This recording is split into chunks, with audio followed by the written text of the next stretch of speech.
আমরা পৌঁছে গেছি এখন 1200 স্কোয়ার ফিটের একটা 3 BHK তে। আমি এখন দাঁড়িয়ে আছি, আপনারা দেখছেন লিভিং কাম ডাইনিং এতে। লিভিং ডাইনিং এর সাথে আপনি দেখতে পাচ্ছেন আমাদের থাকছে অ্যাটাচ ব্যালকনি।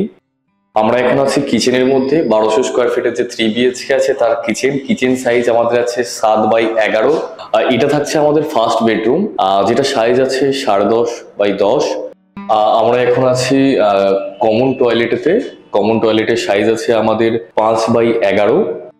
এটা থাকছে আমাদের সেকেন্ড বেডরুম, যেটা সাইজ আছে আমাদের 14x10। এটা থাকছে আমাদের মাস্টার বেডরুম, যেটা হচ্ছে 3 নম্বর বেডরুম সাইজ আছে আপনার 14x10। এটা থাকছে আমাদের মাস্টার বেডরুমের টয়লেট।